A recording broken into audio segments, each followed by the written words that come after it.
hoy empezamos a ver una nueva forma de comunicación, también serie. Hemos terminado de ver la comunicación básica por excelencia universal, que es la comunicación UART. Hemos implementado un transmisor y un receptor, y la idea de lo que vamos a ver hoy es implementar otra comunicación serie, pero que ahora es sincrónica, o sea, hay una línea de reloj común entre el transmisor y el receptor. La comunicación UART era una comunicación asincrónica. Cuando nosotros estudiamos la comunicación UART, teníamos un transmisor, teníamos un receptor, había un bus de datos común, y había una referencia. Eso era lo único. Y a través del protocolo UART, del estándar UART, se establecía la comunicación entre el transmisor y el receptor. ¿Se acuerda? Hay una trama donde empieza un idle, el bit de arranque, los 8 bits de datos, el bit de paridad, el bit de parada, y volvía al idle. Y esa era la forma que tenían el transmisor y el receptor de comunicarse. Ahora vamos a ver otro tipo de comunicación, que es una comunicación SPI. También tenemos un transmisor, también tenemos un receptor, pero ahora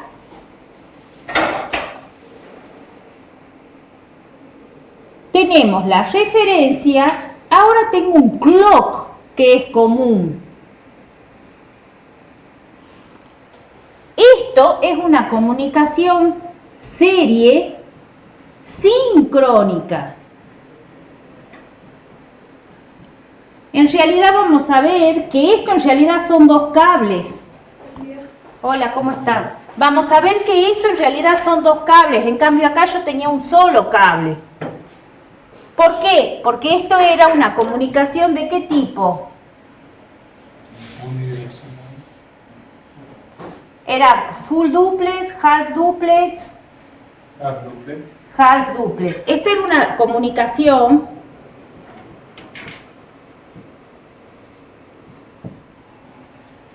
half duplex, o sea, medio tiempo se transmite y medio tiempo se recibe. En cambio esta es una comunicación full duplex. Por eso es que tengo dos cables, por uno transmite y otro recibo.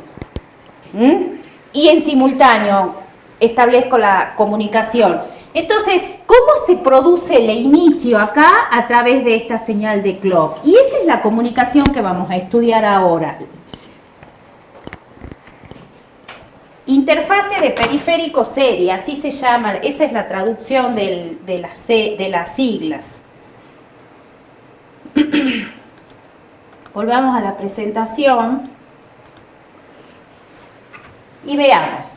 O sea que, de acuerdo al protocolo de comunicación, nosotros hemos estudiado la clase pasada este protocolo y ahora vamos a estudiar un ejemplo de esta línea, que son todas las comunicaciones sincrónicas. Esto es asincrónico y esto es sincrónico, y dentro de la sincrónica tenemos la SPI.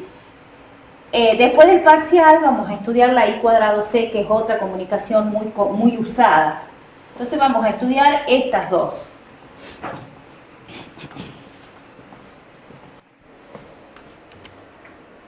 ¿Y cuál es la idea de la comunicación SPI, serie sincrónica? Tengo un transmisor que en la jerga de esta comunicación se llama maestro. ¿Por qué? Porque es el que controla la comunicación. Tengo un receptor que en las jergas se llama esclavo. Siempre el que recibe es el esclavo y el que manda la información es el maestro. O sea, esto sería el transmisor y esto sería el receptor, que lo hemos llamado dispositivo A y dispositivo B. Algo de esto ya lo habíamos estudiado cuando hemos visto la clasificación de los distintos tipos de comunicaciones. Veamos cuáles son las líneas que vinculan el maestro con el esclavo. Y fíjense, y esto es así en todas las comunicaciones. Fíjense que aparece un clock, ese clock se le dice que es común, que lo manda el maestro. El maestro manda, tiene como salida la señal de clock, el S-clock. Buen día. Ay, no me acuerdo si he puesto a grabar. Sí, he puesto a grabar. Después, ¿qué más me manda el maestro? Una señal que se llama MOSI. MOSI significa Master Out, Slave In. O sea, Master Output, Slave Input. O sea, esta línea es una salida del master y una entrada del slave. Eso significa MOSI. Es una salida del maestro y una entrada del esclavo. En cambio, MISO es Master Input, Slave Output. Entonces, ¿qué significa? Que esta señal MISO me la va a entregar el esclavo como salida y la va a recibir el maestro como entrada. Entonces, fíjense que uno va desde el maestro hacia el esclavo y el otro vuelve desde el esclavo hacia el maestro. Y a través de esas dos líneas se establece la comunicación bidireccional. Y gracias a esas dos líneas, esta comunicación es una comunicación full duplex. Y fíjense que acá tengo una cuarta línea, que es el selector, que me permite habilitar el esclavo con el que quiero establecer la comunicación, porque ahí está dibujado un solo esclavo, pero yo puedo tener una comunicación multipunto, o sea, el maestro se puede comunicar con varios esclavos. Entonces, a través de esta señal, yo voy a poder controlar con cuál esclavo voy a establecer la comunicación. Acá está las siglas de lo que significan MOSI, MISO, S-clock y SS. Fíjense que la señal SS se usa para seleccionar el esclavo. Entonces, este tipo de comunicación, ¿por qué es muy usado? Porque me permite establecer una comunicación multipunto. O sea, a través de un maestro puedo controlar la conexión con varios dispositivos finales. Ahí en ese esquema hay uno solo, pero puedo hacer la comunicación con varios dispositivos finales. Y por supuesto, otra gran ventaja de este tipo de comunicación es las velocidades que podemos manejar en el orden de los megahertz. En una comunicación UART, ¿cuál era la velocidad máxima o los baudios? 9600 es la que nosotros hemos usado habitualmente, pero ¿cuál era la máxima? Eran múltiplos de 2 de 9600 baudios. 152.000, si no me equivoco, es la máxima. 153.600. Esa, 153.600. 153K y a más velocidad no puedo establecer la comunicación. O sea, la comunicación UART me permite comunicar, es muy simple, que esa es la principal ventaja, es muy barata porque solo requiere 2 cables, pero es la más lenta y me permite hacer implementar una topología de red punto a punto. No puedo hacer una topología multipunto con una comunicación UART. En cambio, con esta ya puedo manejar velocidades en el orden de los megahertz. Seguimos dentro de la comunicación serie, ¿no? Seguimos dentro de la comunicación serie. Pero las puedo manejar velocidades hasta 10 megas, 20 megas, 30 megahertz. O sea, esa señal, ese clock, puede ser hasta 30 megahertz. Y esto funciona perfectamente. Pero, ¿qué problema tendríamos acá con las velocidades altas? ¿Qué problema de hardware aparecería acá con las velocidades altas? Hay un problema físico, real. El ruido ese que decíamos. El ruido, la interferencia de alta frecuencia entre una línea y la otra. Esto está cambiando en el orden de los megahertz, esto está cambiando en el orden de los megahertz y esto también. Entonces, siempre estos dispositivos se le ponen en las entradas filtros anti-aliasing cuando uno trabaja con muy alta frecuencia, justamente para evitar esa interferencia de alta frecuencia. Y el fabricante de esto y de esto decide en su hoja de datos, indica cómo se calcula ese filtro anti-aliasing. Pero este tipo de dispositivos siempre en las entradas, en las líneas de entrada, tanto en el MOSI como en el MISO y en el S-Clock, recomiendan poner filtros anti-aliasing para minimizar la interferencia de alta frecuencia. ¿Se entiende?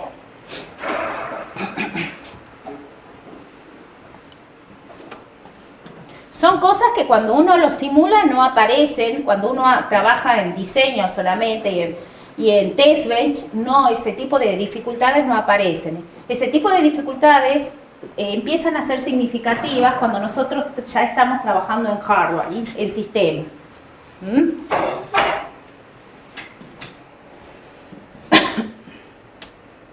¿Alguna duda hasta acá? Acá les muestro cómo sería en general una topología multipunto en una comunicación SPI.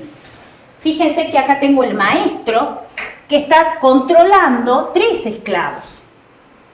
Entonces, fíjense que el clock es común a todos los esclavos. Y el clock lo comanda el maestro, lo manda, es una salida del maestro. Fíjense que el MOSI, bueno, acá está al revés, ¿no? Es MOSI, pero acá tendría que ser MISO, porque es una conexión cruzada igual que la UART. O sea, no es feliz esta nominación, es cruzada. Esto se conecta a la entrada del esclavo. Y la entrada del esclavo es la señal MISO. ¿Está? Lo aclaro porque esta imagen la he sacado de un libro en internet, pero para mí está al revés. Quizás para no mezclar conceptos los han llamado igual, como para decir esta señal es equivalente con esta señal, pero en realidad para mí acá debería decir MISO. Y fíjense que el MISO del maestro también es común. ¿A qué sería? ¿Esto qué sería? MOSI. Esta MISO sería MOSI en realidad. Tendría que estar invertido esto. Y fíjense cómo elige el esclavo a través de estas 3 señales.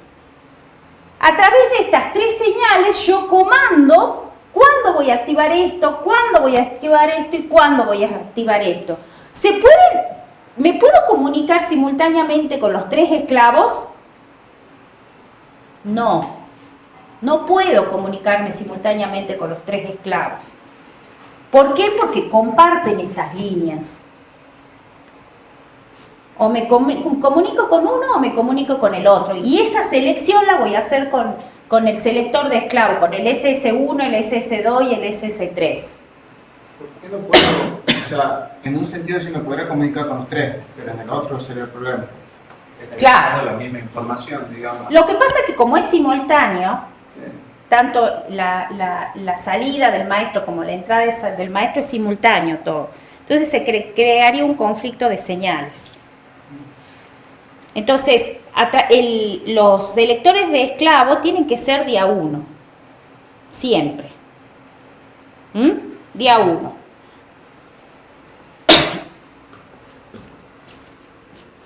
Bien. Nosotros de todas formas, ahora lo que vamos a hacer es implementar la comunicación, pero con un solo esclavo. ¿Por qué? Porque en la placa Cyclone 4, que tenemos una comunicación serial, una comunicación SPI,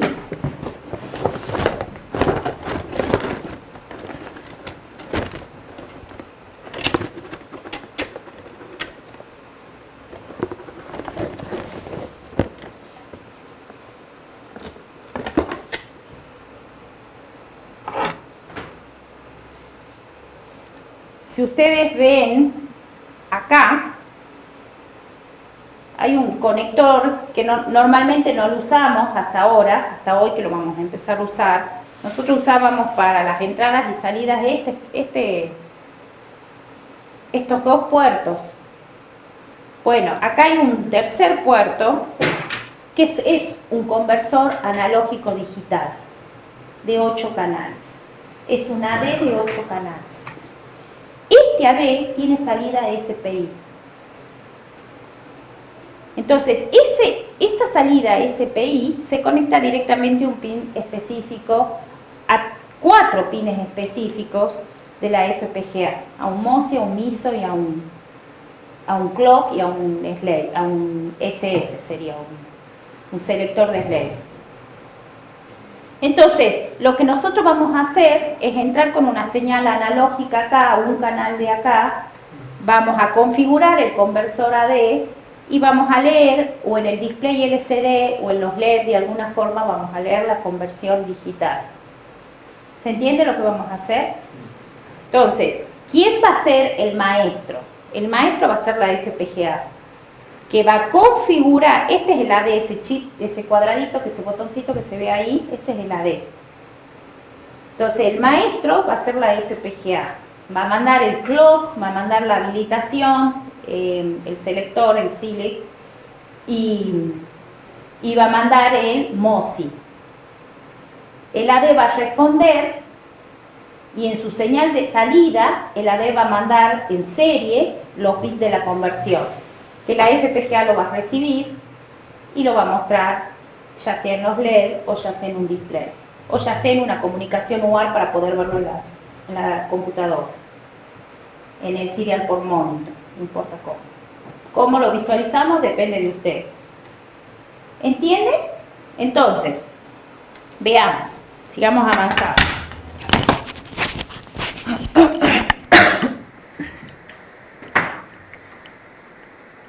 Acá les presento ese conversor. El AD128S052. ¿Lo han usado alguna vez? Vienen también de... que estamos usando es de montaje superficial, pero vienen con pines tipo J o con pines convencionales como los que nosotros manejamos en los encapsulados de tipo DIP. Este conversor, el ADC porque es un conversor de analógico a digital. 12 es porque es de 12 bits.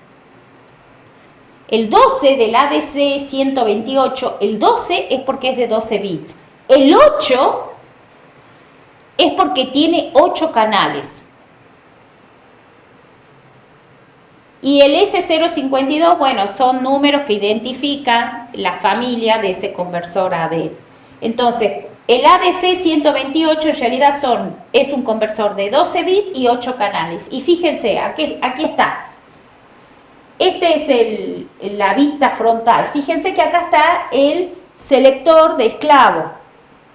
Este es el que va a ser comandado por la FPGA. La FPGA me lo va a habilitar para decir ahora empiece a convertir.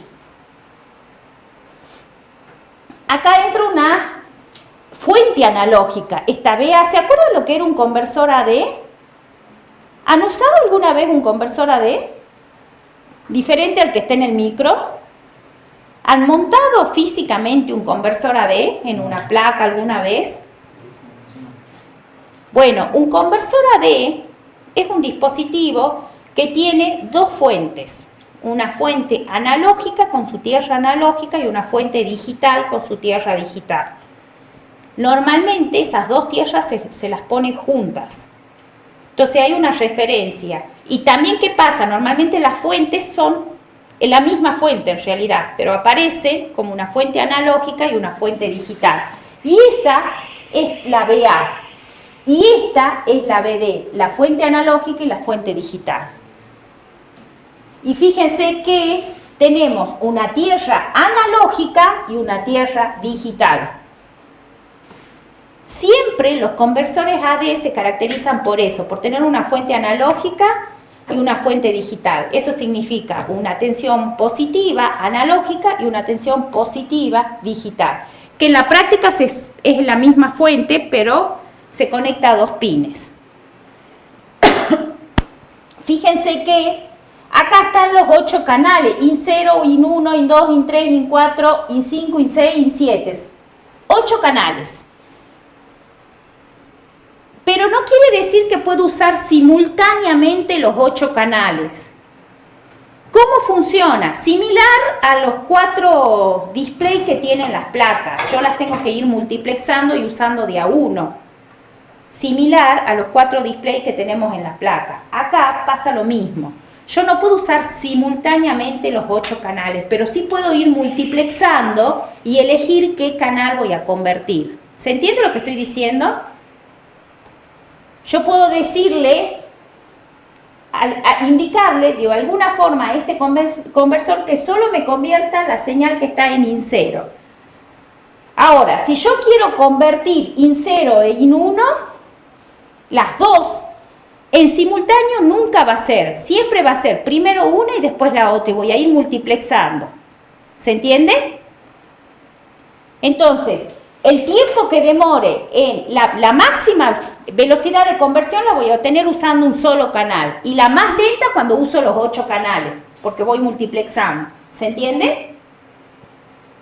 Entonces, la frecuencia de trabajo de este conversor de analógico a digital va a depender de la cantidad de canales que yo use.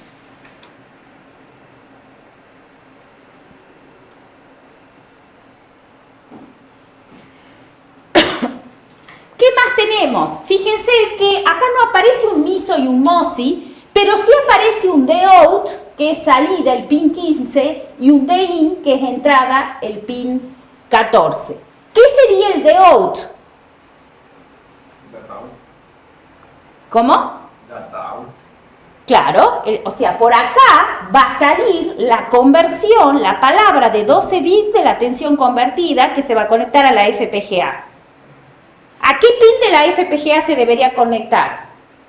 Al MISO. El DO en la FPGA debería estar conectada al MISO. ¿Lo ven? Y el DIN es una entrada. ¿Y de dónde va a provenir DIN? De la FPGA. Del MOSI.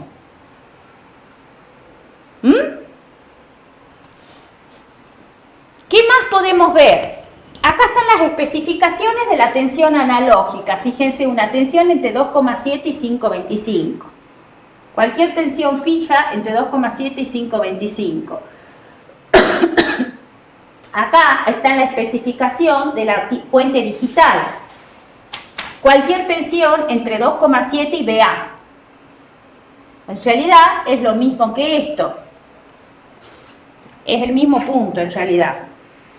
DIN es Digital Input Output, DOUT Digital Input Output, y acá está la descripción de lo que hace cada una de esas señales.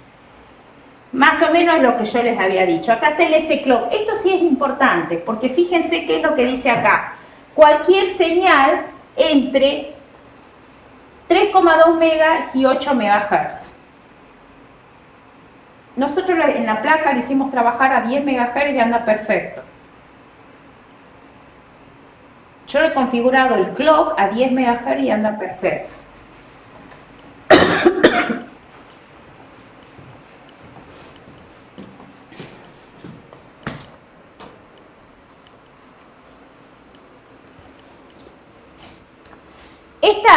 Fíjense que acá aparece la frecuencia mínima y la frecuencia máxima de la señal del reloj. No es feliz esta clasificación porque la hoja de datos, la verdad que acá es confusa. Se supone que este es el valor típico y en la transparencia anterior decía entre 3,2 y 8 y acá aparece un 16 MHz. Entonces no es feliz esto. Y además no sé si esto es el típico o es el valor máximo, no entiendo la tabla, qué es lo que está mostrando. Por eso, como nosotros hemos leído este 16 MHz, nosotros lo hemos hecho trabajar a 10 MHz y anda perfecto. Pero la verdad, a ciencia cierta, no sé, esto se supone que es la frecuencia máxima. ¿Será este el valor típico? Puede ser que depende de la alimentación, capaz que por eso lo separan así. Papá, qué sé yo, porque acá dice, acá aparece un rango, como para que, como yo entiendo que para estas dos frecuencias se cumple este rango. La verdad que no es feliz la hoja de datos. Estas son imágenes sacadas directamente de la hoja de datos. Yo les he puesto en la carpeta donde está toda la información de la Cyclone 4, ahí está la hoja de datos de este conversor analógico digital. Bueno, un dato importante, frecuencia máxima de operación. Otro dato importante, frecuencia de muestreo. Frecuencia de muestreo. ¿Ustedes se acuerdan el principio de funcionamiento de un conversor analógico digital? ¿Se acuerdan lo que era el muestreo? ¿Qué era el muestreo?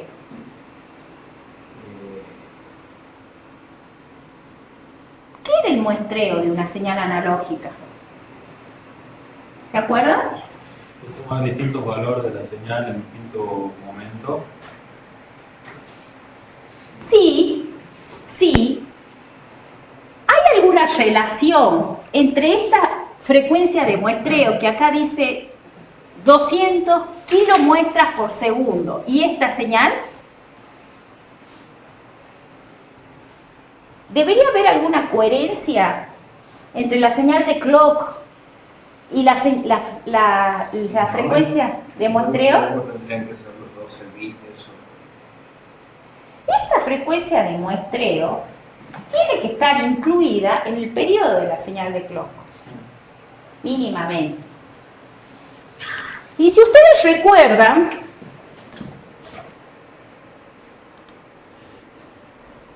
vamos a borrar un poquito.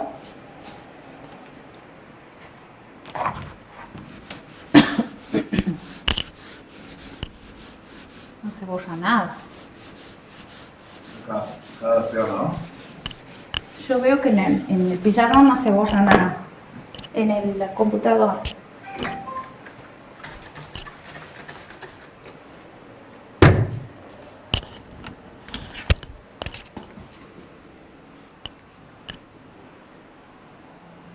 Ahora sí. Demasiado sensible es la cámara. Cuando nosotros tenemos una señal analógica, cualquiera, supongamos que tengamos esta. La frecuencia de muestreo está relacionada con el tiempo en el que yo tomo una muestra. Supongamos el tiempo T1, el tiempo T2, el tiempo T3. Si yo llego hasta este punto tomando muestras, supongamos que este sea T1, T2, T3, T4, T5, bueno, o que este sea 1 segundo, 2 segundos, 3 segundos, 4, 5, 6, 7, 8, 9, y vamos a hacer una más, 10. Esto sería 10 segundos. Bueno, este conversor, así, si yo tomo muestras cada segundo, esto me tomaría 10 muestras en 10 segundos. Si yo hago el cociente 10 dividido en 10, es una muestra por segundo. ¿Está? Y en ese tiempo en el que yo tomo la muestra, retengo el valor de tensión. Lo retengo. Por eso se llama muestreo y retención. Los conversores AD tienen muestreo y además retención. Retienen el valor constante de la muestra. Así lo van reteniendo, lo mantienen constante. ¿Para qué lo mantienen constante? Para poder en este tiempo establecer la conversión y darle una palabra binaria. No puede variar cuando está convirtiendo. Cuando está convirtiendo no puede variar. Entonces, yo me tengo que asegurar que en este tiempo, un segundo, se convierta los 12 bits y me entregue una palabra binaria. Aparece el tiempo de conversión. Y ese tiempo de conversión, si ustedes lo ven, es este, 13 ciclos. Y esa es la relación, 13 ciclos ¿de quién? De ese clock, o sea, de esta frecuencia. Entonces, esa velocidad de muestreo, por lo menos que es una muestra por segundo, un sample por segundo, ahí tienen que entrar 13 pulsos de reloj, 13 periodos de ese clock. ¿Se entiende? Sí. Esa es la relación de las muestras por segundo y el tiempo de conversión y la señal S-clock. ¿Se ve la diferencia? Sí. ¿Qué más?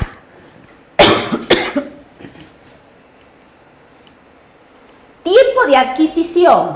Otro tiempo importante, que son 3 ciclos por segundo. Es el tiempo en el que se prepara el conversor para empezar a convertir. O sea, de esos 13 ciclos que demora la conversión, va a gastar 3 en prepararse para empezar a convertir. Fíjense cuál es el tiempo que yo tengo que esperar para poner una nueva palabra. 16 ciclos de reloj. Yo tengo que esperar 16 ciclos, cada 16 ciclos puedo poner una tensión nueva para convertir. En que en realidad esto no es 13 ciclos, esto en realidad sería 16. Entonces ya estoy teniendo una idea que voy a necesitar 16 periodos de reloj para convertir un canal.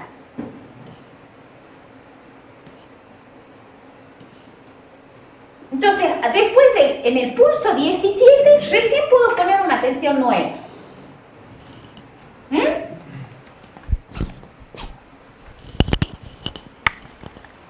Y esos son los tiempos importantes.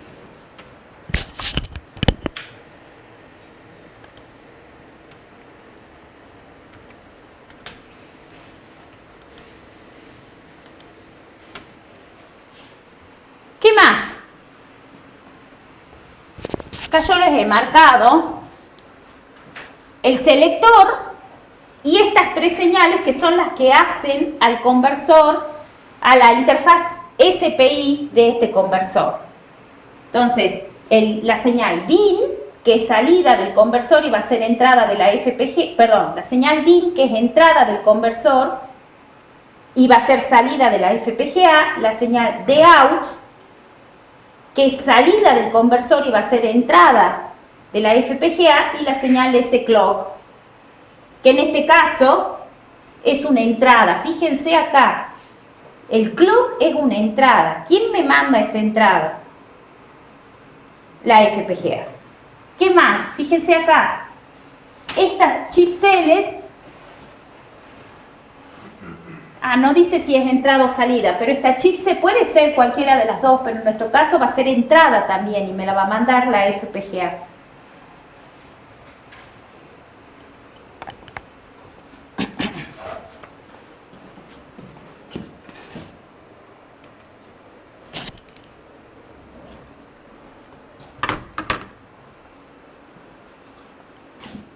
Esto ya lo habíamos visto. ¿Ya lo habíamos visto esto? ¿O es otra cosa? No, es lo mismo. Ahí está. Esto es una captura de la hoja de datos de la placa nuestra. Del PDF donde están todos los esquemáticos. Para que ustedes vean cómo está conectado las entradas y las salidas. Y qué pines son los que se usan. Fíjense que acá tengo la tensión BA y la tensión BD, la tierra analógica y la tierra digital. Si ustedes ponen un tester en esas dos tierras, están cortocircuitadas. O sea, esas dos tierras están unidas a un mismo punto. Fíjense que BD es 3,3 voltios y BA también es 3,3 voltios. De todas formas, esto ya está conectado en la placa, nosotros no vamos a tocar nada. Ya está alimentado, ya está con las tierras, no vamos a tocar nada. Estos son filtros de alta frecuencia de la fuente, que están pegaditos muy cerquitas de la fuente. Acá están los 8 canales, donde puedo poner tensión analógica. ¿Qué tensión analógica puedo poner? Ya lo vamos a ver. Eso no hemos visto el rango de tensión analógica. Creo que sí. ¿Lo hemos visto? Sí, estaba hablando otra de postea más arriba. Otra más arriba. No, ahí está. El segundo. No, pero esa no es. Esa es la fuente de alimentación. Desde 0 hasta la tensión de referencia. Y la tensión de referencia es 3,3 voltios. La tensión de referencia es 3,3 voltios. ¿En dónde lo dice? Acá está. La tensión de referencia depende de la fuente analógica. BA es la tensión de referencia, depende de la fuente analógica. Si la fuente analógica es 3,3 voltios, entonces esto es 3,3 voltios. Fíjense, 0 a 3,3 voltios en 12 bits. ¿Qué resolución es? 3,3 dividido en 4096. Y esa es la resolución. Bastante precisión tiene. Bueno, acá yo puedo poner a través de un potenciómetro cualquier tensión analógica entre 0 y 3,3 voltios en cada uno de esos canales. Fíjense que esto es lo que me interesa, son las 4 líneas que caracterizan la comunicación serie. Fíjense que el selector tiene una salida de tipo colector abierto. Por eso tiene una resistencia de 3,3 voltios. Entonces, cuando yo no habilito este puerto, queda en alta impedancia este dispositivo. Queda desconectado. Cuando yo habilito con un nivel bajo de tensión este dispositivo, entonces ahí se conecta esta resistencia y ya tengo una polarización o una tensión en la entrada CS. Este pin, fíjense, el sentido es entrada. Es el pin 122 de la FPGA. Me lo manda la FPGA. Este pin, fíjense que es entrada. Es el pin 113 de la FPGA. Entonces, cuando yo haga asignación de pines, tengo que respetar eso en la FPGA. Fíjense que este pin que es salida es la MISO de la FPGA, que es el pin 114. Y por acá van a ir los 12 bits en serie.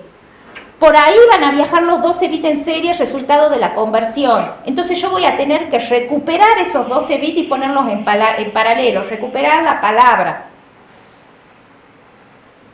Y el SPI MOSI es una entrada, se conecta a DIN, me lo manda la FPGA, es salida de la FPGA y es entrada del conversor y es el pin 115. Y por ahí yo voy a controlarlo a este dispositivo. ¿Y qué significa controlarlo? Voy a decir, por ejemplo, cuál de los 8 canales es el que estoy convirtiendo. Por ejemplo. ¿Está?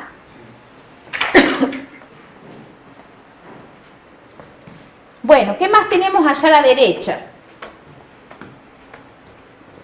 La curva de transferencia de este conversor. Fíjense que acá tengo las 4096 posibilidades del 0 al todo 1. Son 4096 pasos. y arranco desde 0 y termino en 4095.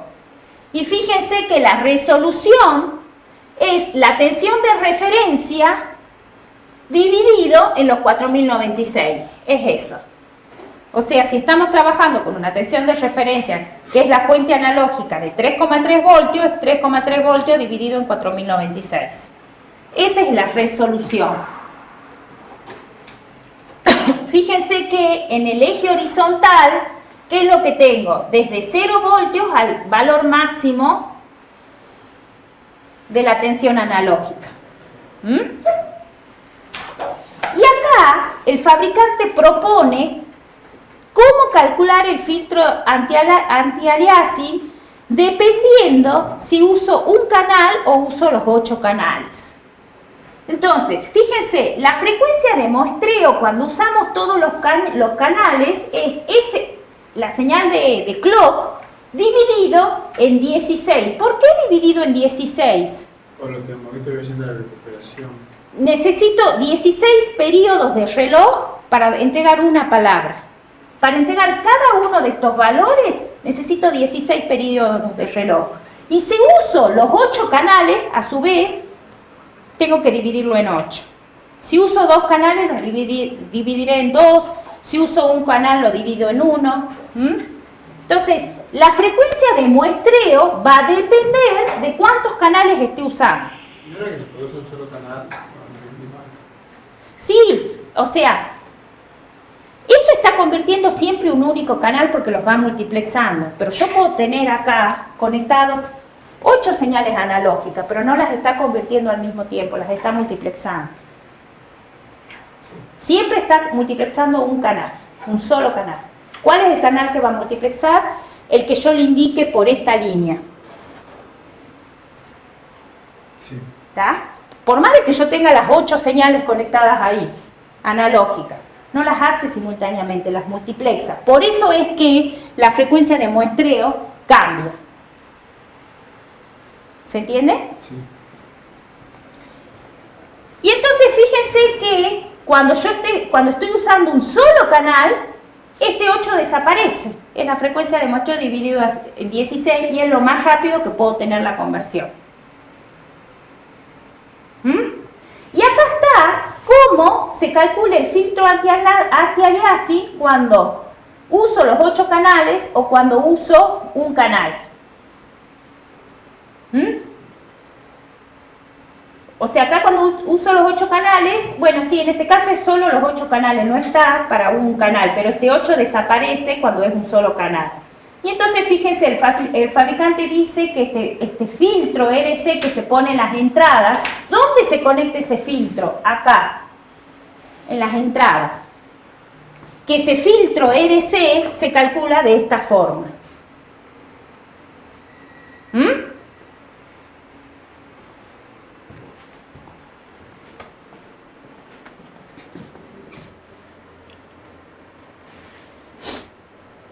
Nuestras FPGA ya tienen ese filtro RC incorporado. Pues nosotros no estamos trabajando con 10 MHz, que es una frecuencia alta, y no estamos teniendo interferencia de alta frecuencia. Profe, una pregunta, no sé cómo entender lo de la frecuencia de muestreo. Depende de la cantidad de canales, por cuánto divido abajo. Claro. Digamos. Este 8 es usando los 8 canales. Perfecto. Que es cuando más lento se pone la frecuencia, cuando más baja es la frecuencia de muestreo. Bien. Sí, esta fórmula sería usando un solo canal, o sea, este 8 se lo reemplaza por 1. Es cuando Claro. más rápida puede operar. Perfecto. Normalmente todos los conversores multicanales que tienen salida serie usan el mismo principio. Usan el mismo principio. La frecuencia de muestreo se va dividiendo en función de la cantidad de canales que uso.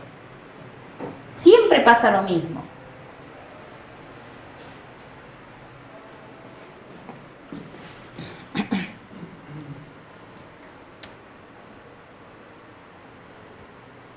Y esa es la conexión que nosotros vamos a hacer. Observen, acá tenemos el maestro, que es la FPGA, y tenemos el AD128, el ADC 128, que es el esclavo. Esa es la configuración que vamos a implementar, con los pines que correspondan, por supuesto, en la FPGA, que están puestos en la transparencia anterior. Los pines que vamos a configurar son esos que figuran acá. Son estos. El SPI SS, el SPI S-Clock, el SPI MISO y el SPI MOSI.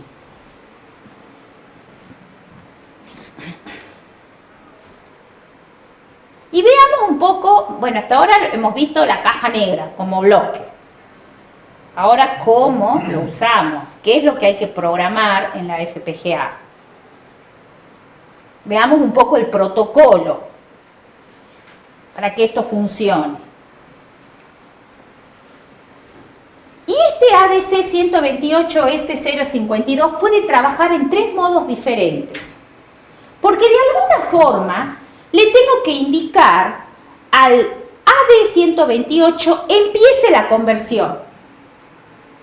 O sea, sería como el start, empiece, arranque a partir de aquí el proceso. Sería como el bit de start en la UART, que lo saca del idle y arranca la comunicación, o empieza la comunicación. Acá pasa lo mismo, de alguna forma hay que comunicar entre el maestro y el esclavo, a partir de acá empieza la comunicación.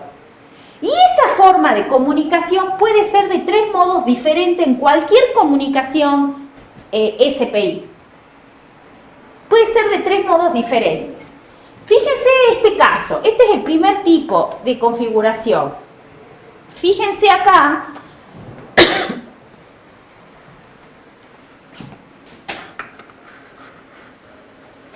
¿Se acuerdan que habíamos dicho que el chip select, vamos a poner un puntero más bonito, puntero láser.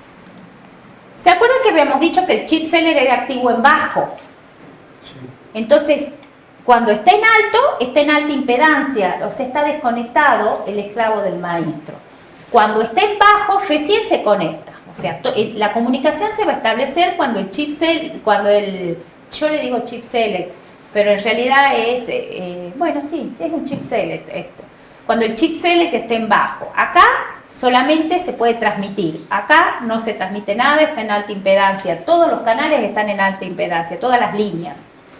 Entonces, fíjense, acá está transicionando a 0 cuando ese clock está en 1. Cuando pasa eso, cuando transiciona a 0 el chip select mientras el S-clock está en 1, un S-clock en 1 significa un estado estacionario. Si se mantiene siempre en 1 es porque no está transmitiendo nada. Es un estado estacionario. Pero si se mantiene en 1 y a la vez viene la transición de chip select, a partir de ese momento arranca la comunicación. Y entonces, a partir de ahí, con cada transición negativa de la señal S-clock, se manda un bit. Fíjense que aparece sincronizado con los flancos de bajada. ¿Lo ven? Entonces, este es un tipo de comunicación. Y lo que se tiene que cumplir es que el chip select transicione a 0 mientras ese clock está en 1. Cuando se detecta esa combinación, eso dispara el proceso. Y a partir de ahí, de ese momento, se empieza a sincronizar con el flanco de bajada. Y cada vez que viene un flanco de bajada, se manda un bit nuevo. DIN. O sea, fíjense que acá estoy recibiendo por su entrada DIN en el AD128 un bit nuevo. ¿Y quién me está mandando ese bit? Me lo está mandando la FPGA. Esta es una forma de comunicación. Observemos esto. ¿Qué cambia de esto a esto? ¿Cuál es la diferencia? Que acá la transición de chip select de 1 a 0 ocurre cuando ese clock está en 0, mientras que acá ocurre cuando ese clock está en 1. Bueno, en este caso, el ese clock en 0 significa que este es el estado estacionario. Y a partir de acá, cuando se da esa combinación, cuando se da esta situación, a partir de ahí, Con cada flanco de bajada se transmite un bit nuevo. Y fíjense que el primer bit se lo transmite con esta transición. Y a partir de ahí, con cada flanco de bajada se da un bit nuevo. Y la tercera forma de marcar el inicio es esta. Fíjense que acá coincide la transición de bajada de la señal chip select con la transición de bajada de la señal de clock. Y eso marca el inicio de la comunicación. Y a partir de ahí se sincroniza con cada flanco de bajada. ¿Ven? Son los tres modos que eso se configura, o el fabricante de la comunicación serie dice: estoy trabajando con este modo, estoy trabajando con este modo, estoy trabajando con este modo. Son las tres formas que tenemos de marcar el inicio de la comunicación. Cuando nosotros vemos la hoja de datos del ADC 128, ahí deducimos cuál es el modo de iniciar la comunicación. Y observen esto, estos son los diagramas temporales de este conversor. Parece muy engorroso, pero no lo es. Fíjense que acá tengo el chip select, la transición de 1 a 0. Y fíjense, ¿cuándo transiciona el chip select de 1 a 0? O sea, ¿cuándo viene el flanco de bajada? Cuando ese clock está en 1. Y ahí ahí se dispara todo el proceso. Entonces, ¿qué modo de comunicación es?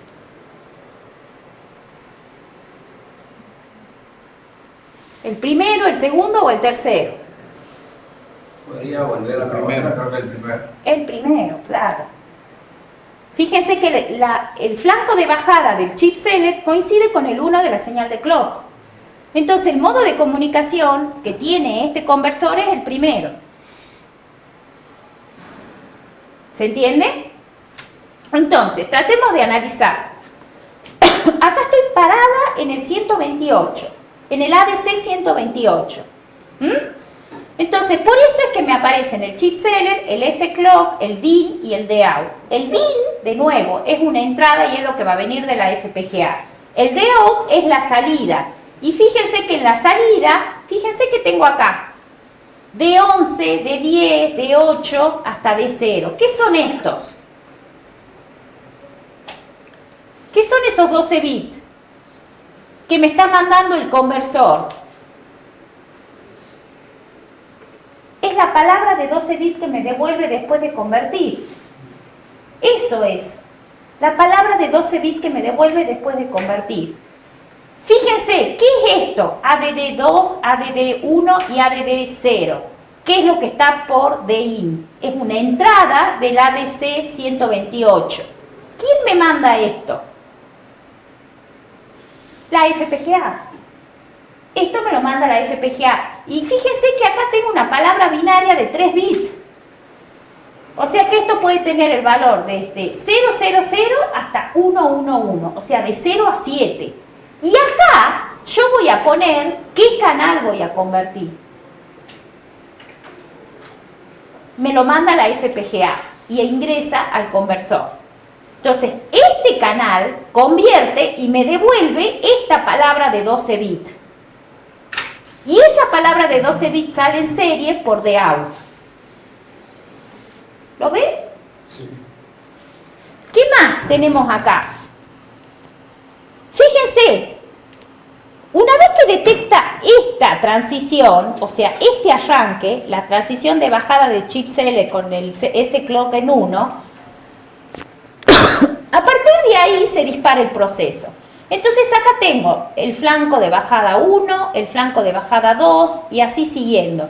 Fíjense cuándo tengo que mandar el canal que voy a convertir o tengo que recibir el canal que voy a convertir. Con el flanco de bajada 3. Con el flanco de bajada 3 yo sé que acá si quiero convertir el canal 0 tengo que mandar 3 ceros seguidos. Si quiero convertir el canal 7 tengo que mandar 3 1 seguidos. ¿Y cuándo empiezo a mandar esos 3 1 seguidos? Con el tercer flanco de bajada. Y tiene que cumplirse esos tiempos, si no, no se van a comunicar nunca. Entonces, con el tercer flanco de bajada, me tengo que asegurar que la FPGA me mande el número del canal que yo quiero convertir. Fíjense que cuando empieza a devolverme el primer bit, el ADC 128, en el flanco 5. En el flanco 5 yo ya tengo que estar lista para empezar a recibir los bits que me dé el conversor AD. Lo tendré que ir guardando en una variable temporal, día 1, a medida que los voy recibiendo, para después transferirlo a la salida. Como hemos hecho con el UART, con el receptor. ¿Se acuerdan? Si lo han implementado. Entonces, a partir del flanco 5 de bajada, yo empiezo por 12 periodos. Fíjense que cuando vuelvo al flanco 1, ahí he terminado de recibir el último bit. Entonces, recién acá arranco de nuevo el proceso con el flanco 1. Fíjense que acá han pasado 16 flancos, que son los tiempos que demora en entregarme una palabra completa. ¿Lo ven? ¿Más o menos? ¿Chicos? Sí, perfecto. Sí, creo que sí. No, solo duda. No termina de. Estén viendo el de in y el de out. Sí. Al coincidir en el ciclo de reloj ese. Es como que. Claro, no termina de recibir la indicación esta sí, y ya está mandando. Bueno, okay. Es así. No, está bien. Nosotros tenemos que respetar y programar en la FPGA ese esquema. Es así. Pero ¿por qué hago hincapié? Porque fíjense que un criterio de diseño, ya estoy pensando en el diseño lógico de la FPGA, un criterio de diseño es tener un contador que cambie de 0 a 15 para controlar los 16 pulsos estos. Y empezar a mandar estos 3 bits cuando llegue a la cuenta 3 o al tercer pulso, en realidad a la cuenta 2, si arranca en 0. Y empezar a recuperar el dato cuando esté en la cuenta 4, si arranca en 0. Y cuando llegue al 15, reseteo ese contador y arranco en 1 y vuelvo, y ahí repito todo el proceso. Sí. Entonces ese es un criterio de diseño, usar un contador para controlar eso. Pero tengo que asegurarme de tener este bit de arranque, esta situación de start, porque esto es lo que me dispara todo el proceso. Cuando el ADC 128 recibe esa situación, ahí se dispara todo el proceso. Ahí se da cuenta que empieza a establecerse una comunicación de una trama completa, tanto en de in como de out. Tiene que esperar 16 ciclos. ¿Lo ven, chicos? Esto es lo que tenemos que programar en la FPGA. Bien, fíjense que, vuelvo al anterior, acá hay algo marcado en DIN, en la entrada del ADC 128 que es salida de la FPGA. Acá dice registro de control, y que este registro de control va del 1 al 9. O sea, si ustedes cuentan, tengo 1, 2, bueno, sí, al 9. Son 9 periodos. Entonces, fíjense que este sería el periodo 1, este sería el periodo 2, y en el flanco de bajada del periodo 2, ahí tengo que empezar a comunicar qué canal quiero. Este registro de control puede tener distintos valores. Y eso es lo que vamos a ver en esta transparencia. Fíjense que dice, lo nombra del 7, 6, 5, 4, 3, 2, 1 hasta 0. Y fíjense que los dos primeros no importa qué valor le ponga, le puedo poner un 0 o le puedo poner un 1, indistinto. Acá puedo configurar en estos dos primeros lo que sea, un 0 o un 1. Acá tengo que poner el canal que quiero convertir. El 5 es el canal ADD2, el ADD1 y el ADD0, en estos tres. Fíjense que en esta tabla está, cuando los tres valen 0, estoy en el IN 0. Por defecto, si no conecto nada, va a convertir siempre el IN 0. Si no conecto nada, si no pongo nada acá, va a convertir el IN 0. Pero lo que uno hace es poner todo este registro de control en 0, porque como esto es no importa y estos tres últimos también son no importa, pone todo en 0 y yo sé que estoy convirtiendo el canal 0. Ahora, si quiero convertir el canal 1, entonces acá tendré que poner 0, 0, 1, estos dos pongo en 0 y estos tres pongo en 0. ¿Está? Entonces, con este registro de control, lo único que hago es controlar el canal que quiero convertir. Nada más. Sí. ¿Por qué están esos recursos si no importan? Por una cuestión que es todo serie y de la comunicación, o sea, una cuestión del protocolo. Esos espacios son necesarios.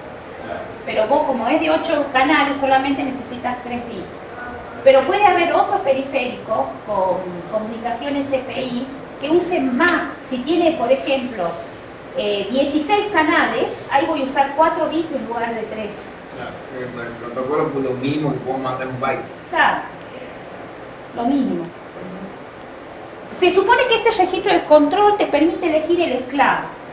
Yo acá, con estos 8 bits, yo voy a poder elegir hasta 256 esclavos. Uno de 256, como máximo. Claro. ¿Se entiende? Sí.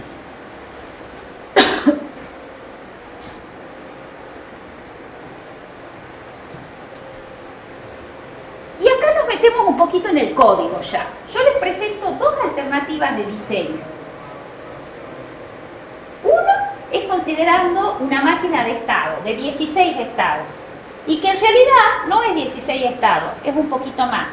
Porque cada estado considera un alto y un bajo. O sea, por ejemplo, acá está.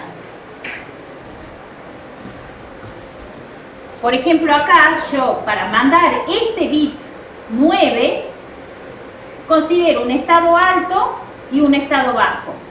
Un estado alto y un estado bajo. Entonces, yo tengo los estados que necesito para armar todas las situaciones estas hasta que llego a este punto.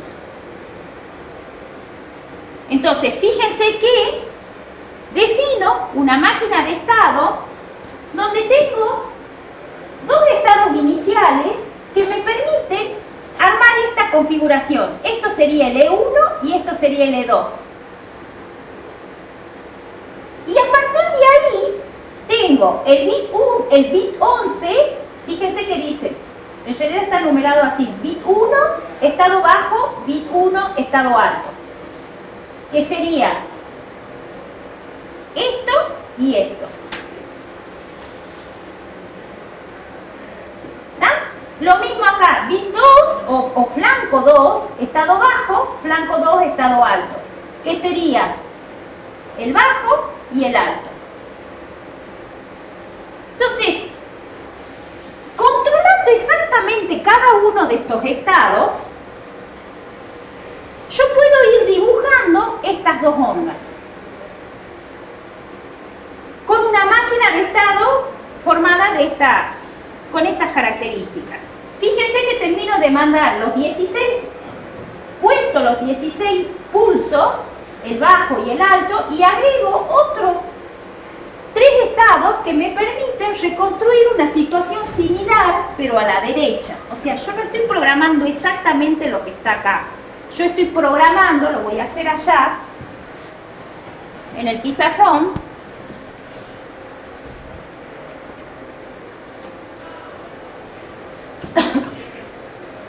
¿Qué hora es, chicos? Siento mucha No bulla. importa.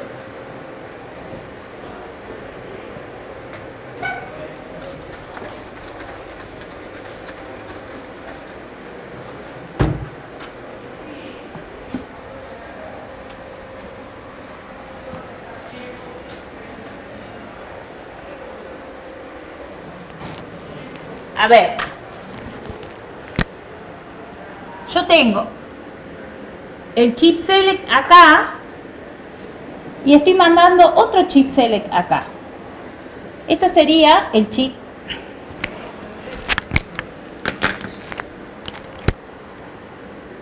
El chip. Ay, Dios. Que está con alcohol todavía, no me deja escribir. ¿Tiene un panel de cable?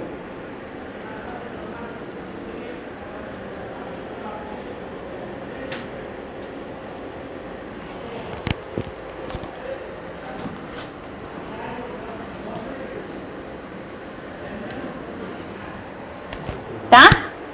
No sé, pero creo que... Sí. ¿Quiere que te la ponga? Bueno, dale. De la base. Por ahí se ve, fíjate. Bórralo todo y después lo vuelvo a hacer si querés. No, ya se ha marcado. Sí. Qué porquería. Una porquería te la voy a poner. Si todo se escucha, pero aquí está Sergio Sade, mira. Que vea el video, dice. Ahí está, creo. Bueno, gracias. Entonces,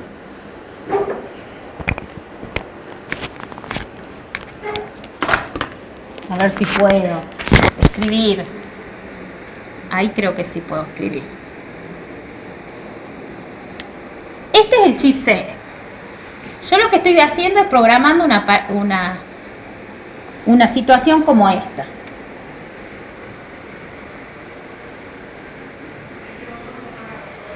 Y después estoy programando el clock así,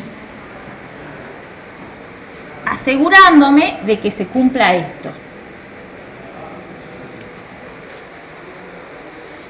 O sea, me estoy asegurando que el proceso arranque acá, con cada situación de estas. Fíjense que acá viene cuando esté en 1 también. Estoy controlando cuándo quiero que arranquen los 16 ciclos del reloj. Y por supuesto que acá van a entrar todos los pulsitos de bajada, que son los 16. Entonces, cada vez que cumplimos 16, como si fuera a repetir el patrón. Exacto, exacto. Disparo el proceso cada vez que venga esta situación. Cada vez que se detecta esto, estoy disparando el proceso. Entonces, y esa situación la logro con estos dos estados y estos 3 estados. Entonces, si nosotros vemos en la simulación,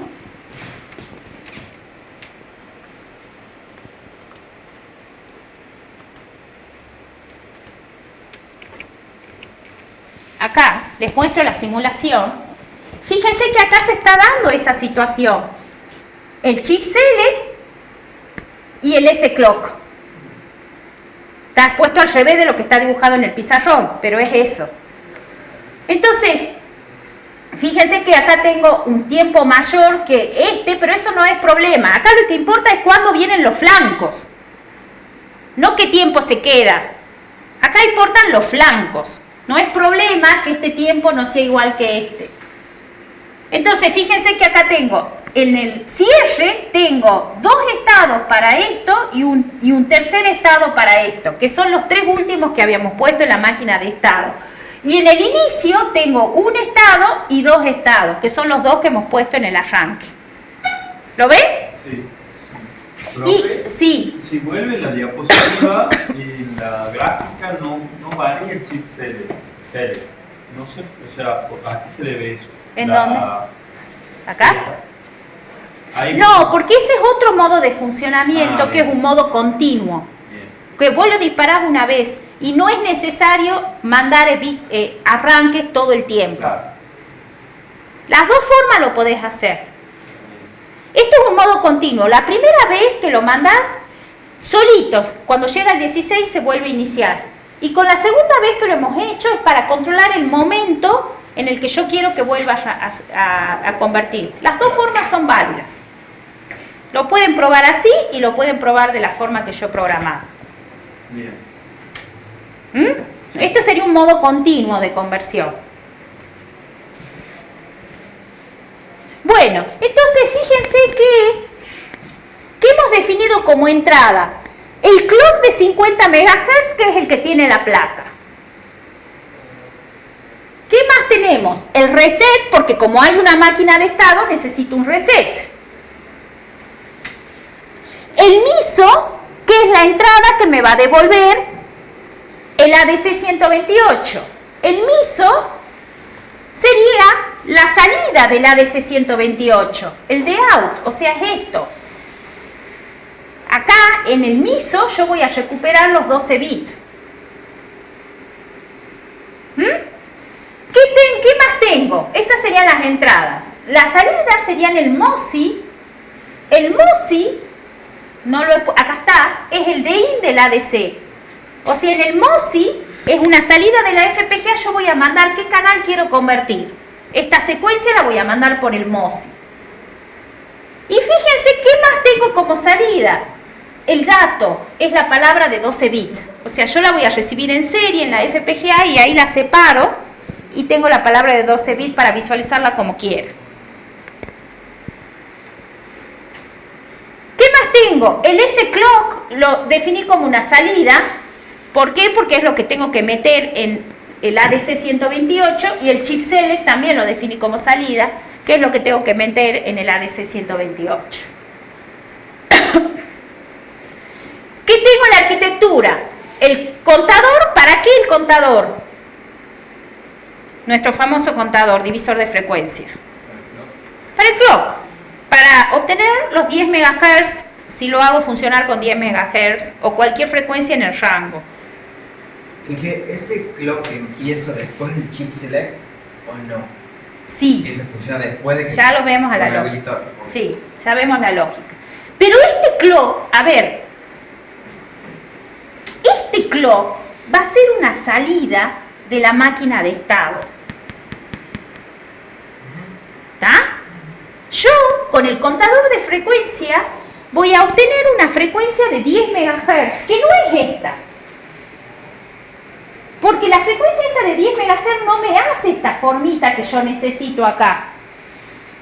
Entonces yo a partir de esta máquina de estado voy a generar la señal S-Clock. Es una salida de la máquina de estado, la voy a ir dibujando a la señal S-Clock. ¿Se entiende? Es una salida de la máquina. Entonces, veamos. Acá está la máquina con todos los estados que hemos descrito. Acá está una señal intermedia, los 12 bits, y acá está el contador. Fíjense que el genérico del contador es 5. ¿Por qué? Porque obtengo una señal de 10 MHz. 50 dividido en 5 es 10 MHz. ¿Y con qué salgo? Salgo con...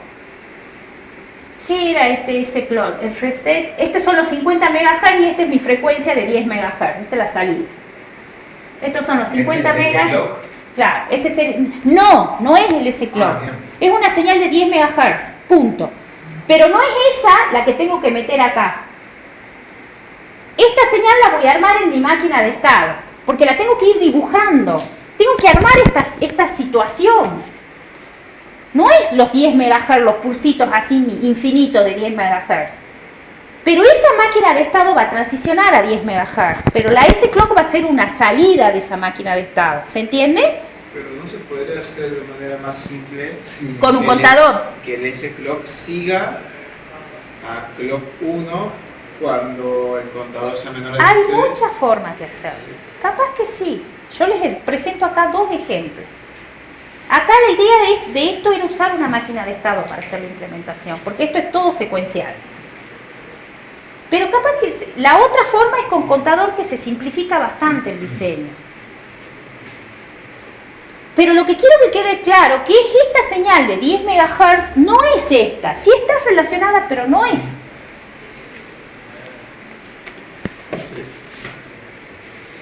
Y acá está la máquina de estado.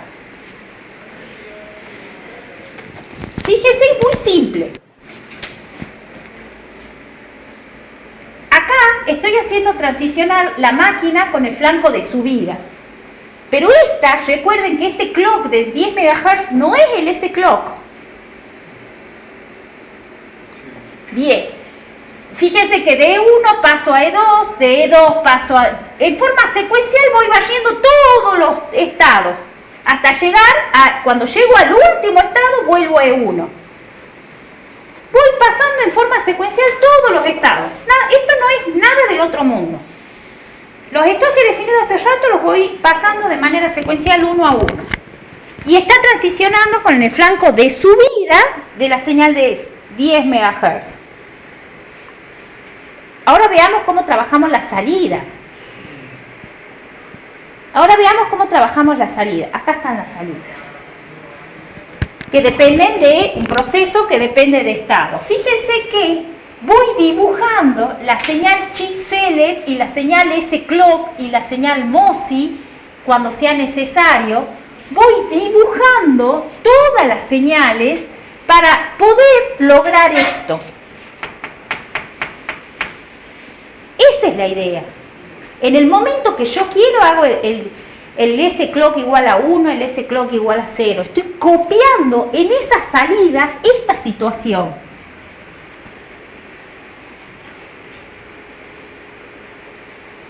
Entonces, fíjense que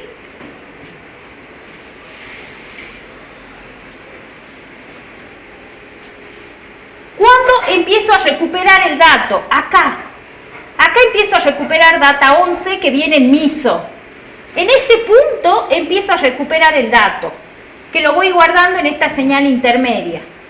El bit 11, el bit 10, el bit 9, el bit 8. Y termino de recuperarlo acá, en el último. Acá ya estoy decodificando la palabra que estoy recibiendo. Entonces, esto es una forma muy artesanal de generar esta señal y esta señal. Estas dos serían la salida de mi máquina de estado. No sé si entienden el concepto de esta máquina. Y fíjense, ¿dónde estoy mandando el registro de control?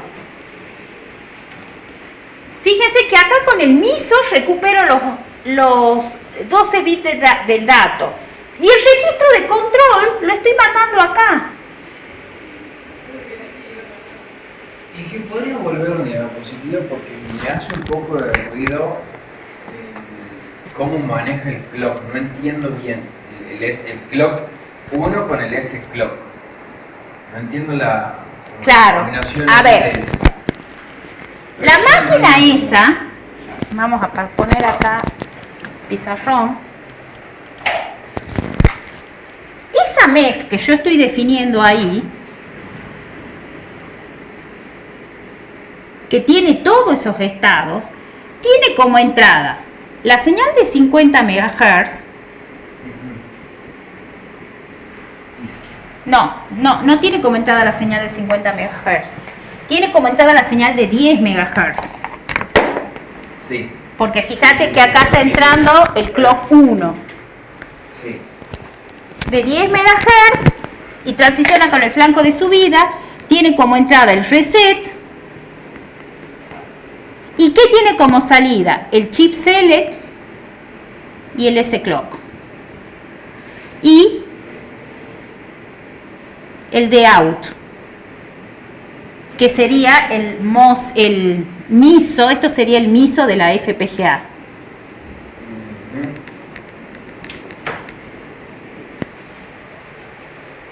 Y como entrada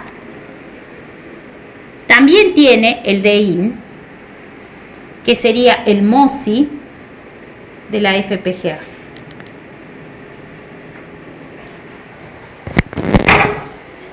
Ok, ahora, ese clock. Sí, Sé que es una señal separada del clock 1. sí. Pero la Ese frecuencia clock la misma. es esta. La frecuencia es la Esta misma. parte sí, es la misma. Ajá. Esta parte, los 16 pulsos del reloj, pero esto ya no. Bien.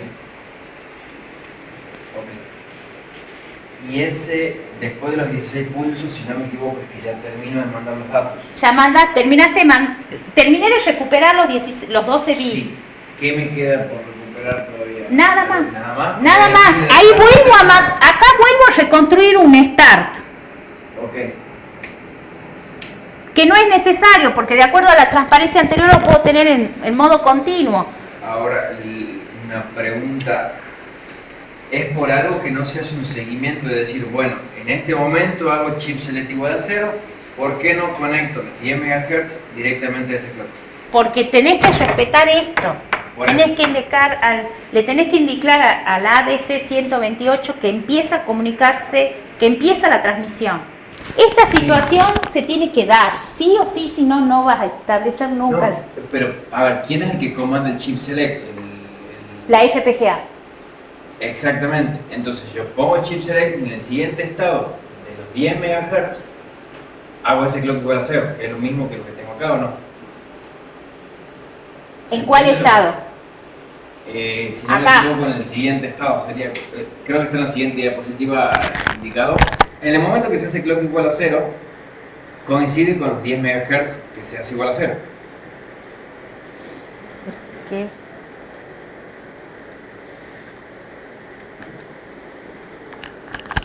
Ahí En en el D11, que es donde empieza de vuelta igual a 0. Ahí, ¿por qué no directamente lo que hago?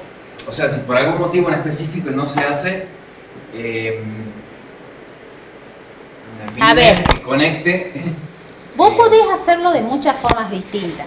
Eso ha sido de interactuar todo el tiempo con ese test bench Ok. y tratar de que esto sea la situación que sea la situación que me da la hoja de datos. Entonces, no hay ningún problema si yo quiero. Vos dar el hacelo clock. como quieras. Perfecto. Esta es una solución. Bien, bien. Quería saber porque quería ver. Esta es una propuesta. Es como lo hemos solucionado nosotros, haciéndolo con máquina de estado. Bien. Lo importante es que esto sea exactamente lo mismo que lo que dice la hoja de datos. Eso es lo importante. Por eso, acá el test bench es fundamental para asegurarme de que reconstruya realmente lo que dice la hoja de datos. Eso es lo que se tiene que dar. Y fíjense que acá, cuando termino de recibir los 12 bits y que voy recuperando cada uno de los bits, recién transfiero la palabra de salida. Acá ya la tengo disponible antes de que venga el start siguiente, que es antes que venga el start siguiente ya la tengo disponible para leerlo. Y fíjense que acá vuelve a cambiar. Este es el nuevo valor de la segunda trama. Y acá ya la puedo leer en esa zona. El data eran los archivos. Los 12 bits los 12 del conversor. Exacto.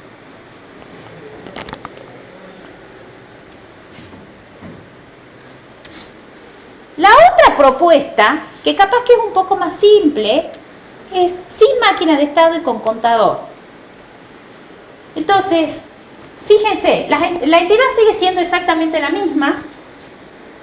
Sigue siendo exactamente la misma. Clock, acá estamos partiendo de un clock que es de 10 MHz. Ya estamos entrando con un clock de 10 MHz. Está aclarado. Pero de ahí en más todo es lo mismo. Y fíjense, la arquitectura. Acá estoy definiendo un contador que lo hemos puesto como salida. Fíjense, ese contador cambia de 0 a 19, o sea, tiene 20 estados diferentes. Lo hemos puesto como salida para que el test bench rápidamente me permita cargarlo a N y no haya que ponerlo como una señal intermedia y buscarlo. Hemos probado tantas veces que hemos decidido ponerlo como salida, pero no es necesario que ese N esté como salida. Es un contador simplemente, de 20 cuentas. Y acá tengo los 12 bits de la palabra. ¿Qué tenemos como señal intermedia? Un contador también de 20 cuentas, una señal intermedia que va a ser el chip select, una señal intermedia que va a ser el clock S, una variable temporal de 12 bits, donde voy a ir guardando los bits que recupere. Y fíjense, empiezo a diseñar. Lo primero que me encuentro en el cuerpo de la arquitectura es un proceso sensible al reset y al clock. Este proceso es simplemente un contador en NN. Si reset es igual a 0, inicializo NN. con cada flanco de positivo de clock, pero clock vale 10 MHz, si NN es menor que 19, incremento la cuenta. Caso contrario, reseteo. Este proceso lo único que hace es implementar un contador de 0 a 19. Nada más. Muy simple. Este proceso me entrega NN. Ese valor de NN lo paso a la salida. N. Para poder verlo en el testbench solamente. ¿Por qué no se trabaja directamente con el valor de N y por qué trabajamos con N? Porque acá no puedo poner una salida en los dos lados.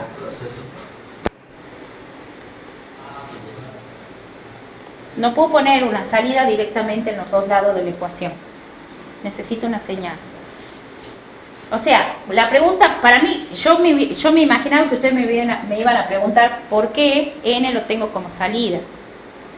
Lo tengo como salida porque para poder simularlo, porque se van a dar cuenta que van a arrancar el Model Sim tantas veces que se hace engorroso tener que estar poniendo una señal intermedia todo el tiempo, buscándola, agregándola y todo ese estilo. En cambio, si lo pongo como salida ya aparece solito ahí, es más fácil. Yo lo solucioné haciendo directamente el proyecto desde el Model Sim.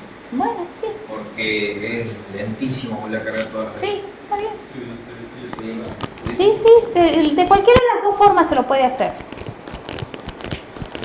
A mí por ahí tengo un poco de respeto con hacer proyectos independientes del Quartus, porque después a veces cometes el error de perder las versiones. ¿Cuál es la última versión? ¿Dónde se hace la última modificación? Y ese es un problema. Sí, pero por ahí cuando no sale a la primera el testbench, tenés que analizar qué es lo que está fallando y tenés que cargar todas las señales de salida. Sí, por eso. Y el celular lo volvés a abrir y tenés que volver a cargar. Sí. O sea, chicos, háganlo como... Allá a esta altura del partido, cada uno elige cómo trabajar. Yo prefiero trabajar todo desde una sola base de datos, o sea, desde el Quartus, para asegurarme que esté siempre con la última versión, pero cada uno lo trabaja como quiere. Entonces, este proceso lo único que hace es implementarme el contador NN de 0 a 19. Y ese NN es clave, porque a partir de ahí sincronizo todo. Fíjense este proceso. Tiene como entradas ese contador. En caso de que NN sea la cuenta 0 o 1, y acá empiezo a dibujar las señales. Fíjense que en las primeras cuentas hago el chip select igual a 1. En cualquier otro caso hago 0. ¿Qué es lo que estoy haciendo con este procesito tan simple? Generando esto. En las dos cuentas, en la 0 y en la 1, vale 1. En todas las demás cuentas vale 0. También está sincronizado las dos bajadas, puede ser. Claro. Entonces ahí estoy mandando un 1 en la cuenta 0 y 1 y en el resto 0. Y eso infinitamente. Entonces ahí estoy dibujando eso. Entonces, acuérdense que todos los procesos son en paralelo acá, ¿no? Sí. Todos los procesitos son en paralelo. Esto está todo el tiempo mandando la cuenta del 0 al 19 y este está todo el tiempo generando el chip select 1. Sigamos avanzando. Fíjense este tercer proceso. Este tercer proceso lo único que me hace es generarme el clock S. Fíjense que las cuentas 19, 0, 1 y 2 vale 1. En el resto de la cuenta vale clock, que es 10 MHz. Ahí estoy generando esto. Ahí lo que estoy diciendo es que las cuentas 19, 0, 1 y 2 valga 1. En todas las demás cuentas va a valer 0. Fíjense cómo voy dibujando esas dos señales. Ya tengo ese clock y ya tengo el chip select. Y ahora viene el último proceso, que es donde mando el registro de control. Fíjense, no es el último. En este proceso lo que hago es mandar el registro de control. Mando el MOSI. Entonces digo, en la cuenta 0, 1, 2, 3, 4, el MOSI es igual a 0. En la cuenta 5, 6, 7 estoy haciendo, acá, ¿qué canal estoy convirtiendo? 101. El 5. Acá estoy convirtiendo el canal 5. Y en todas las demás cuentas podría haber puesto un when others, el MOSI es 0.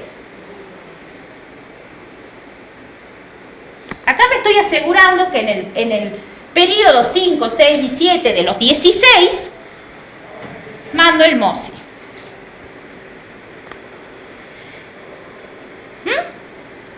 Y en el último recupero el dato. La más linda es la alternativa. Es como un poco más ordenado. Menos código también. Menos código. Y exactamente controlado con el NN. Un proceso para cada señal. Un proceso para cada tarea. Claro. Un proceso para cada tarea. Bueno. ¿Cómo estamos con el tiempo? 15 segundos. Bueno, si quieren programar algo hasta que termine la clase, tienen, Podríamos dar cierre, si quieren. le quieren dar cierre. Qué malos que son. Me han apuñalado al corazón, por Dios. ¿Puedo hacer unas consultas yo, por favor? Sí, Yo también tengo las cosas. bueno. Ella crea cierre. Le queda cierre. Que se vaya sin con las De todas formas, esto no va en el parcial, pero sí tenemos que, en el proyecto sí va a ir esta comunicación. ¿En qué consiste el proyecto, profe? O sea, da curiosidad, digamos. O lo eligen ustedes o se lo damos nosotros. Pero va a tener, el proyecto es un proyecto integrador en donde vamos a tener todo, absolutamente todo integrado de lo que vamos viendo. Vamos a tener una comunicación SPI a través del conversor AD, vamos a tener una visualización, una comunicación con una PC, todo integrado en el mismo proyecto, un control de LCD, una comunicación I²C o SPI, ya lo vemos, puede ser una o las dos. O sea, todo lo que venimos viendo. Y una comunicación por Wi-Fi también, que es lo último que vemos. Profe, ¿le podemos hacer una consulta? Sí, Nosotros hablamos el otro día con un profe de práctica que no me acuerdo el nombre. Y... sí, ya sé, lo del automatismo. Sí. ¿Qué quieren no tener automatismo? Bueno, es que está el tema de que ellos son de eléctrica y a ellos les No, gustaría- no, pero a ver, A ellos les chicos. gustaría ver más de eso y a nosotros nos gustaría ver nada de eso. Ya los dos extremos, digamos. A ver, de todas formas, eso no nos va a llevar mucho tiempo. Nosotros, acuérdense que no vemos con el mismo enfoque que se ve en electrónica de potencia. Nosotros lo vemos con un enfoque digital. Lo vamos viendo, pero sí lo voy a dar. O sea, sí lo voy a dar porque los chicos de eléctrica sí lo necesitan. Claro que la otra alternativa me dijo el profe de que no tiene drama, capaz lo de electrónica dando unas clases de más cosas de VHDL o de esto a la tarde. Sí. ¿Eso me dijo el profe? No, pero no, es que sí, es verdad, No, eso no hay sí. ningún problema, chicos, lo podemos hacer. Lo vamos viendo más adelante. Pero ¿qué contenido para? O sea, ¿qué se podría...? Eso también en realidad, o sea, ¿qué se podría...? ¿De qué? ¿De FPGA? Agregar, de No, de FPGA. protocolo. Ya. Es lo que podría No, ser. no, lo que nos falta ahora todos son aplicaciones así como estas, protocolos de comunicación. A partir de ahora empezamos a ver todo protocolo. O sea, ya hemos empezado la clase pasada con UART, ahora estamos viendo SPI, la próxima es I²C, la próxima es Bluetooth y la próxima es Wi-Fi. Y ahí terminamos. Ahí terminamos. Entonces el proyecto te va a tener una comunicación inalámbrica, ya sea Bluetooth o Wi-Fi, cualquiera de las dos. Y después va a tener una comunicación serie, y después va a tener LCD y control de teclado, va a tener todo completito. Tiene que tener todo. Entonces, o el proyecto lo preparan ustedes, si tienen algo, o se lo damos nosotros.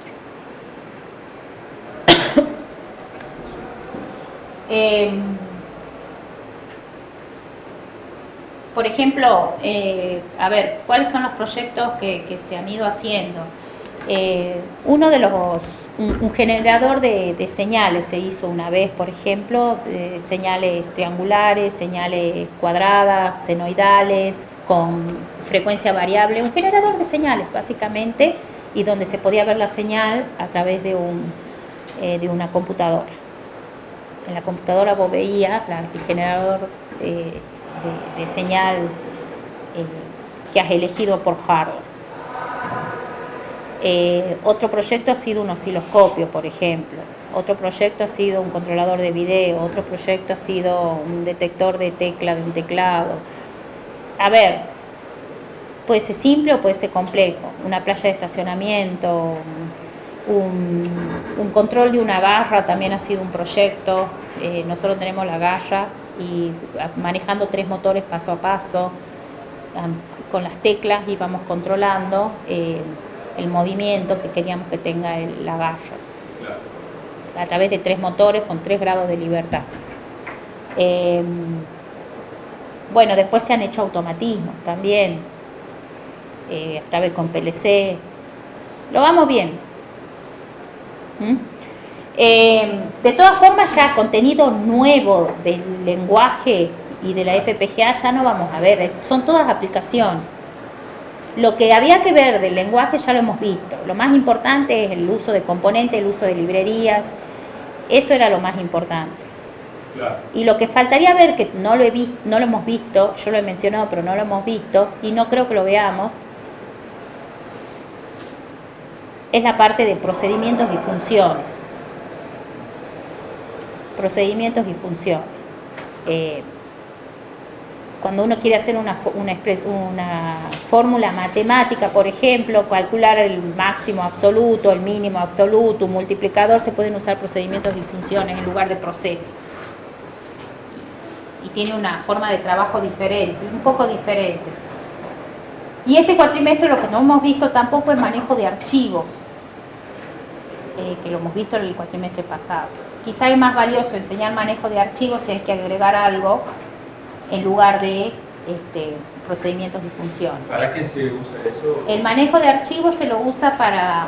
no lo hemos visto, ¿verdad? No.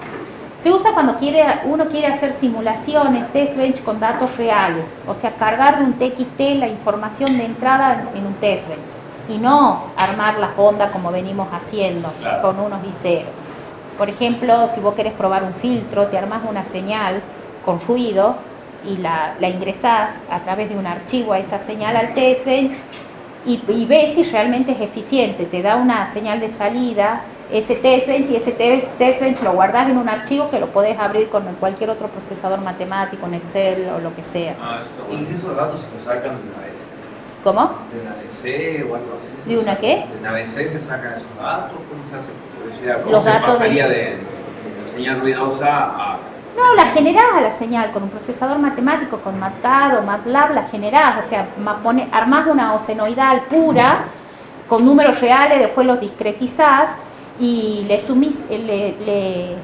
sumás ruido aleatorio, por ejemplo, o le sumás ruido de alta frecuencia, le sumás suponete, si vos estás trabajando con 1 kHz, esa es tu señal, con información, le podés sumar 100 kHz, ruido de 100 kHz. Armás una senoidal de 100 kHz que sea más o menos el 10% de la señal con la información y la sumás. Y después la pones en tu filtro digital y ves cómo reacciona. Entonces, tenés que prepararla las señales antes. La tenés que preparar en una planilla de cálculo o en un procesador matemático y esas señales son las que las ingresás al testnet. Eso es manejo de archivo.